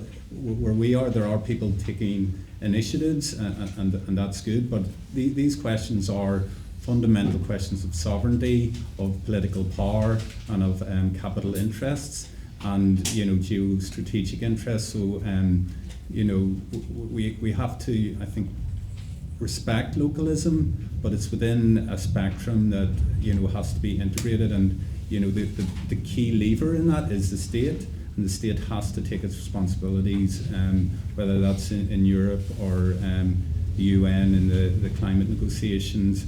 And in fact, we outsource that to the EU, and they don't act in our interests at the UN climate negotiations. So we have a long way to go before we can get the stage of localism, but kind of like the way we built the sort of independence movement in our country, we just have to do it anyway to an extent, but there's so many restrictions that the state has to intervene, and that state should be a unified republic, and that's where we need to go. And until that point, British capital interests, British imperial interests will continue, whether that's, as Pa says, a British-based hedge fund coming in to try to take over our forestry, a Brazilian-owned company funded by BlackRock taking over Lough Neagh effectively and Moy Park.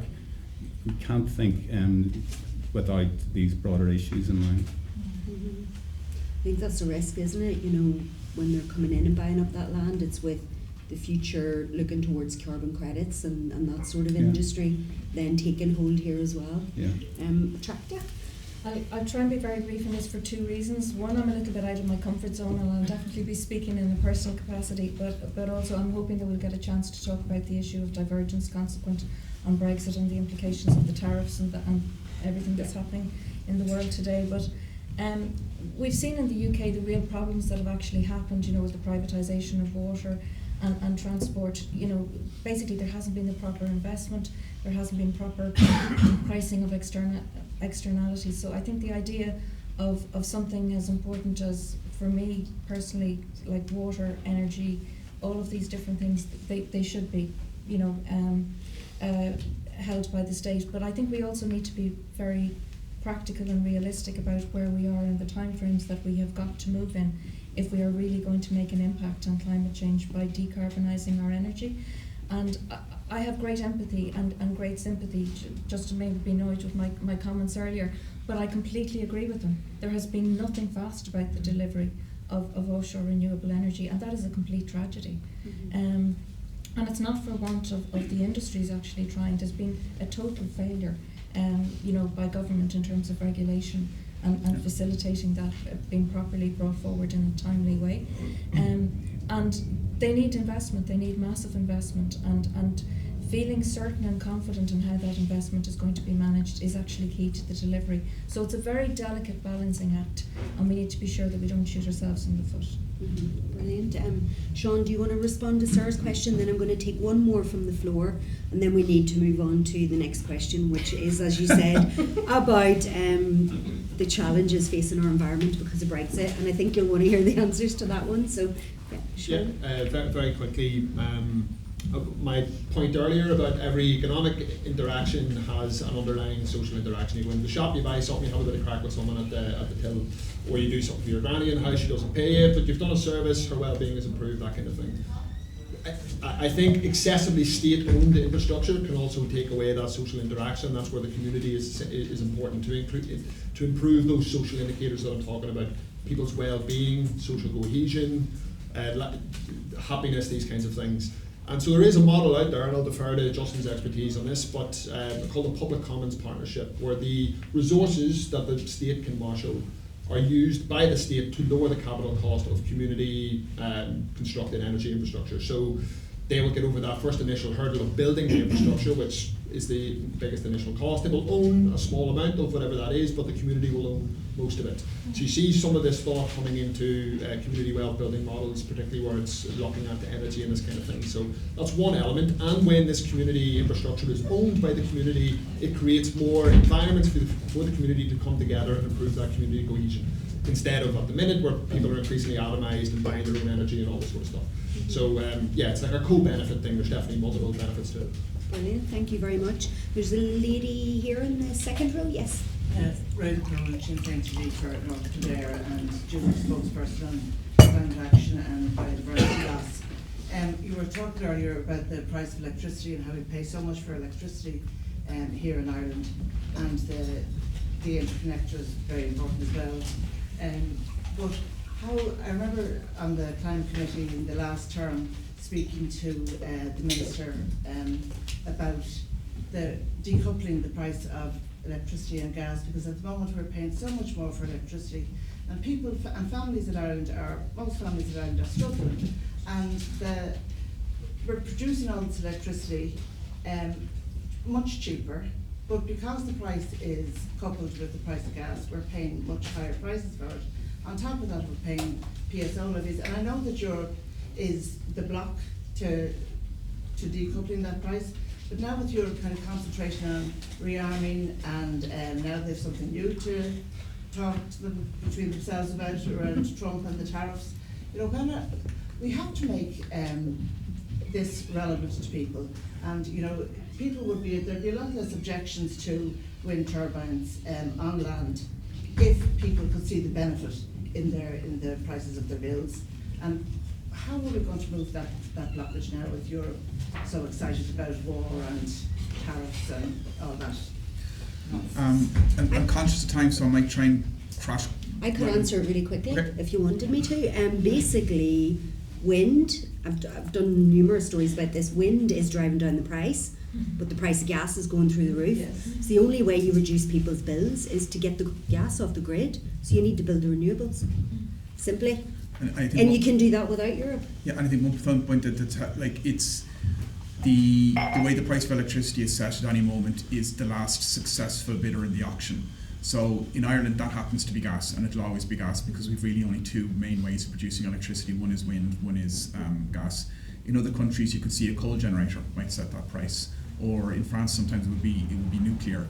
So the price is set by whichever is the last generator. So it's not necessarily that there's a link between the price of gas and the price of electricity, like a mathematical formula. It's more that the last generator sets the price, and that's how it sounds like it's an odd thing, but if you have ever heard somebody on the radio talking about the price of oil, and it's like the price of a barrel of oil today was $80, well, which barrel? Like this is how you sell commodities. Whoever is the last successful bidder in the auction sets the price. That's how you sell wheat, that's how you sell oil, that's how you sell anything else. So in Ireland, the advantage of wind is if you have a lot of wind blowing, you can use cheaper, more efficient gas generators. It's still gas, really, you're absolutely right with that. But if there's not a lot of wind blowing, you have to switch on the more expensive, older gas generators. And that's really where the problem goes in. And as Sean said, that's the solution. But happy to talk about it afterwards, because it's Brilliant. Okay, so this question is, and please feel free to stick up your hand at any time. I'm mindful that we have 15 minutes left, apologies, but it's great that everybody's been interacting, and that's kind of what we wanted to see. So basically the question is, what challenges are facing our environment as a result of Brexit? I'll start down this end this time. Sure. Mix it up a bit. Listen, it's not my area of expertise at all, but yeah, look, where to start? I mean, with the North, I suppose it intensifies that kind of like relationship partition. So it does, it will take away a lot of the agency in the North at an economic level to be able to address some of this. But yeah, I mean, Brexit specifically, it's not something I entirely look at. So maybe I'll throw it over to a fellow panelist. Yeah, huge topic, huge question. But just touching on a couple of things. Just the practical realities of the sensitivities around Brexit and the Northern Irish Protocol led to, as we all know, a collapse in the institutions. And there was a vacuum there for 2 years, and I don't mean that in any disrespectful way. I understand there was really genuine concerns at issue. But loads of really important environmental initiatives went wanting over that space in terms of environmental improvement plans, in terms of moving on an environmental protection agency, all sorts of different things, and there wasn't a focus. And where there's a vacuum, that vacuum gets exploited by people who don't have the best interests of the environment, at heart. And unfortunately, that led to some very, very serious issues, and the failure to address serious issues like Lough Neagh. So that's first and foremost. Obviously then there's the issue of divergence, and I really struggled with even thinking about trying to do up a graph to actually explain just the situation that we're in now in relation to legislation. And when you've a nerd like me struggling, it's bad. Because the law is where I focus, particularly environmental law. And I suppose the issue is where people don't actually understand what the legislation is, it's very hard for people like all of you to actually know that the law's been broken and know that there's something that you can do about it and seek to have that enforced. So the environment becomes more vulnerable. But because of Brexit and because of the divergence that we have between that sort of stimulus that came out from the EU, which basically drives most of the environmental legislation in both of our jurisdictions, that stimulus was effectively compromised. So that alignment in the way we approach environment and the way our legislation started to fragment and diverge became very, very complex to follow. There was obviously through the Northern Ireland Protocol efforts to maintain alignment in certain aspects, but not on all. Then there was the further complication, and I mean that again not in any pejorative sense, of the Windsor framework. Then there was, I always have to read this out, the retained EU law and Revocation and Reform Act, and the extraordinary implications that has for the right to restate EU law and basically to reinterpret EU law in some respects, and actually managing to sort of say, well, does this apply to that? Does it apply to that? Where does this apply? It becomes very, very difficult to navigate. And in that confusion, you have two problems. You have problems for business, because it becomes very hard for them to actually understand the law. You have problems for decision makers. It becomes very hard for them to properly apply the law. And then you have a drive for simplification, and that invariably means deregulation, and that's always bad for the environment. So that's a very sort of specific thing. And then, as I said earlier, you have that problem for people who are actually trying to enforce and use the law as a means to protect the environment.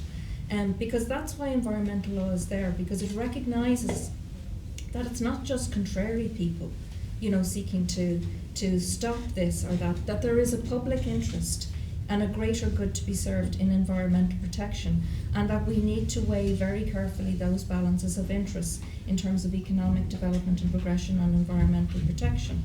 And that became very fractured and very compromised. And then the bigger issue of divergence isn't just the paper of the legislation, but it's the divergence in the way we actually implement, our approach to implementing the law. And believe you me, that divergence hasn't just been consequent on the potential changes and things like the Stormont break, which means that, certain changes that come from Europe that were supposed to be aligned, that there's now discretion over to whether they are aligned, adding another level of potential complexity if ever invoked. But there has also been massive progress, and there's been massive movement. I'm not going to say progression, because I don't see it in any way as being progressive, but there's been massive movement in environmental legislation in the South.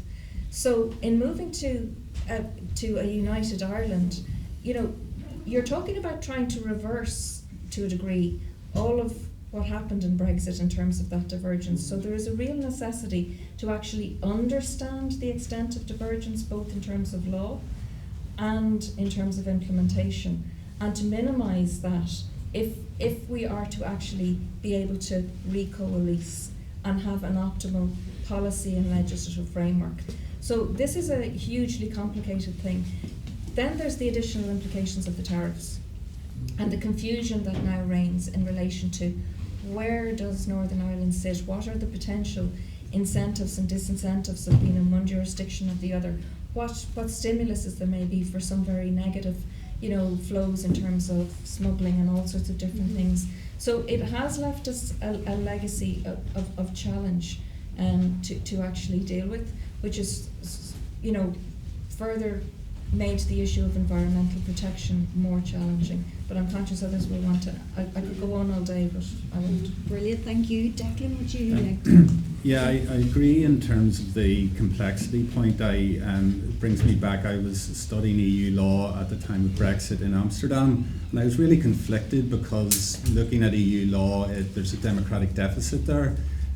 So whenever I was considering whether to vote for Brexit, in favour of Brexit or against, there were three issues that predominated my thinking. One was labour rights, one was environmental rights, and the other was Irish sovereignty.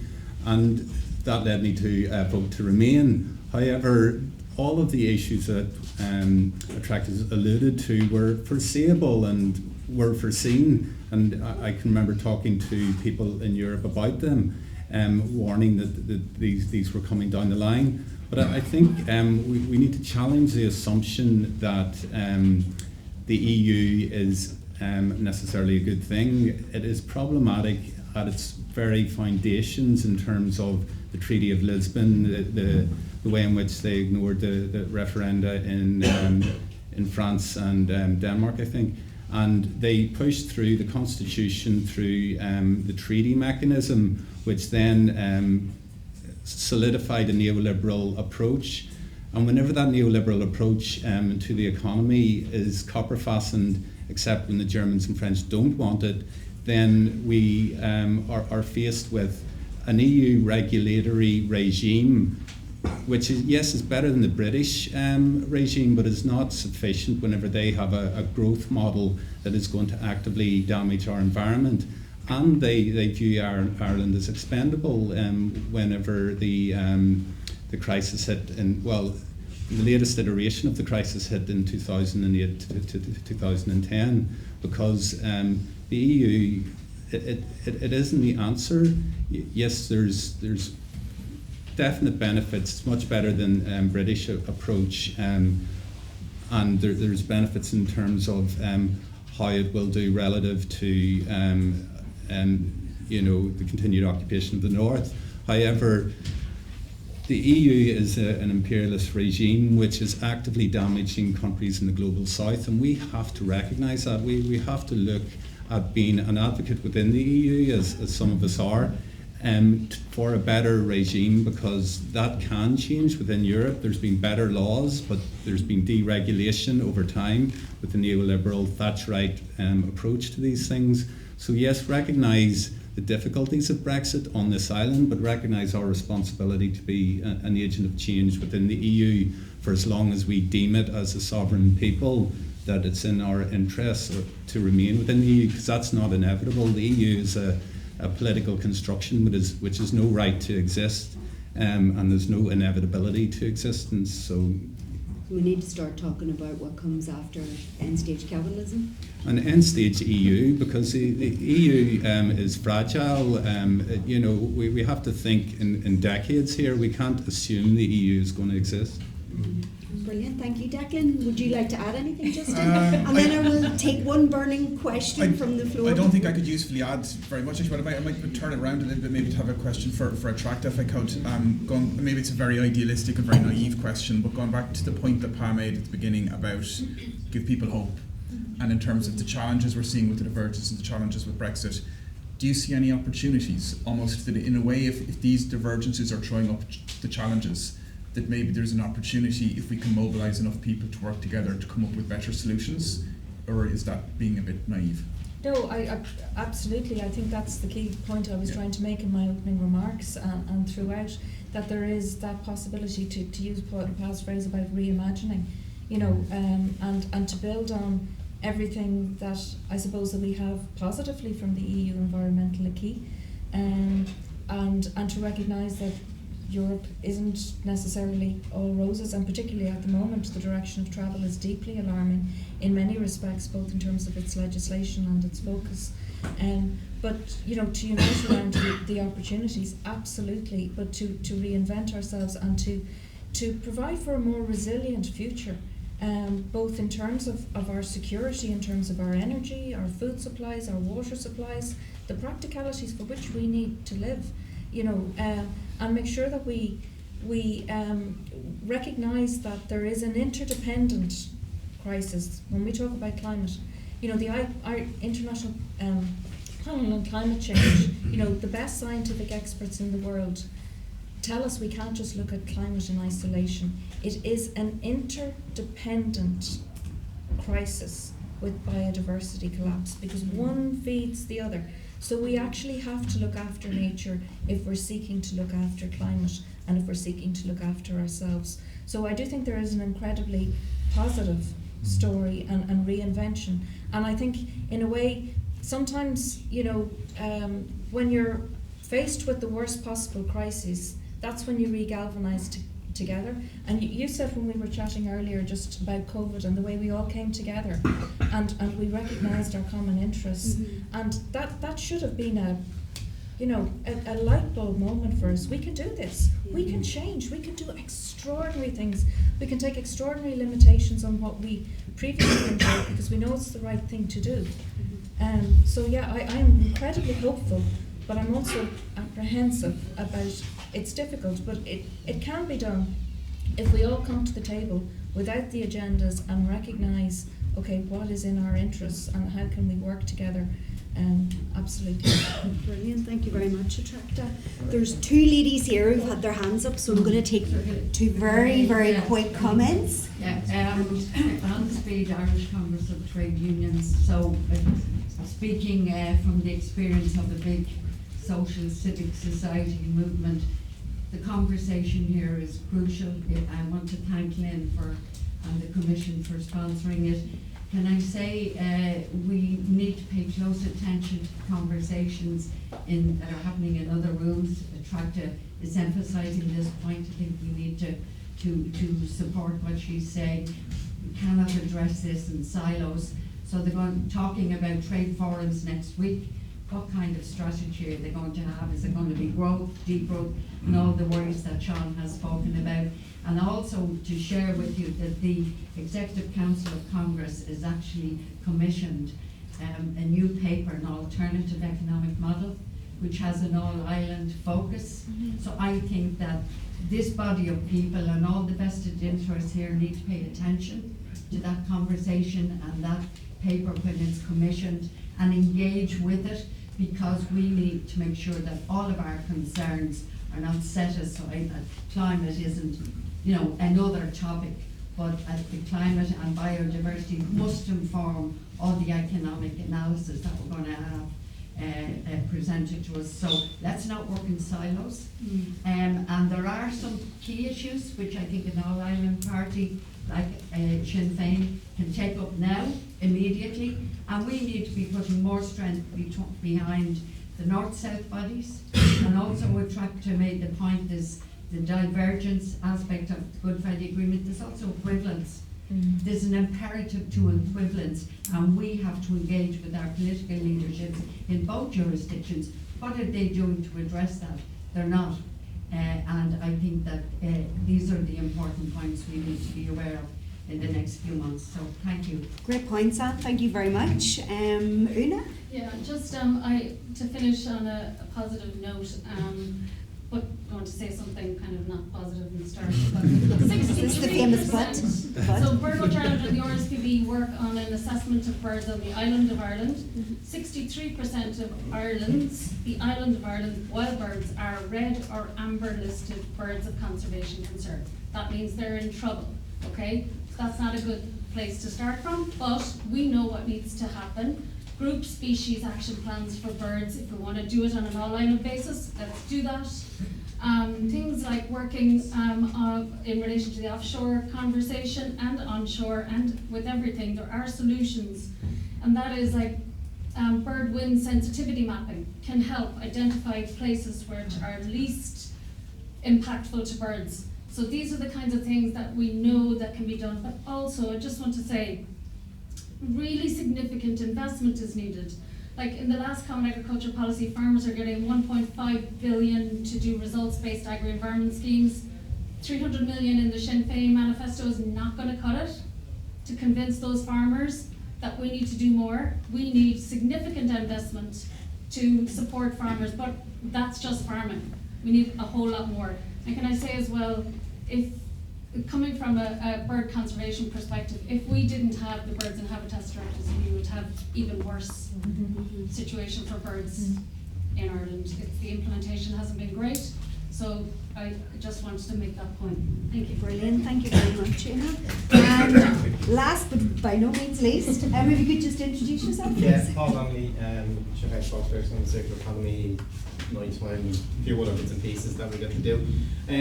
I'll tell you, and I hope to finish on a really, really positive note and a really bit of hope in terms of the United Ireland, but in terms of that new Ireland that we want to devise.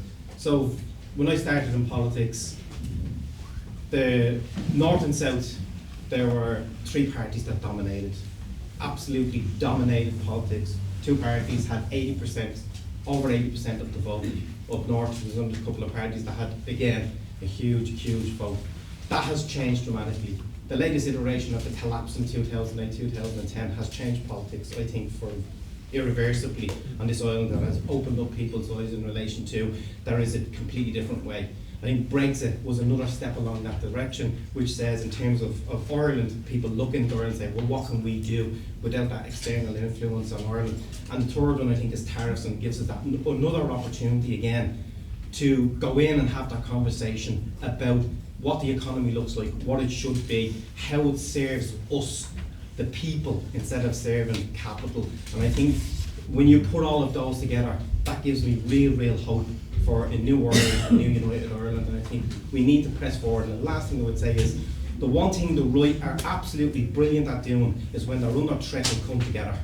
They come together, they solidify, and you look at it in terms of the present government that we have at the moment. The worst we are at in terms of the left is splitting and finding faults in everything that we do that will convince us not to work with each other. We need to figure out a way of how do we on the left, in terms of the economy, in terms of a new world, in terms of climate change, how do we work together with the differences that we have? Leave it at that.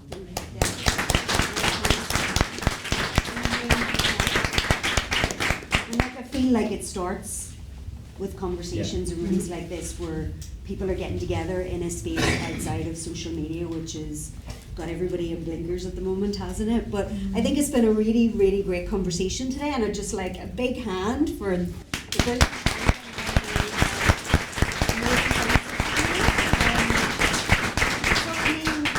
Today's only the start. Please continue talking about this outside of here. Talk to your friends, talk to your neighbours, annoy the life out of them. I torture my family with these things all the time. They listen to some things, not so much others. But just to remind you all, if you wanted to make any other additional comments, you can still send those through to commission@sinnfein.ie, and they'll accept those written contributions. And one thing to add in the closing remarks is, this has been an amazing venue. I love all the wee bits from the recycling toilet paper on the back of the toilet doors. That blew my mind. I was like, yeah, it's great, made out of like what looks like old fishing nets. So just a plug for the venue. Thank you so much, guys, today for having us. And it's the Rediscovery Centre, which is called Ireland's National Centre for a Circular Economy. So this is a great place for this to start. So keep talking about it, and thank you so much, everybody, for your great comments today. Gur mai agaibh.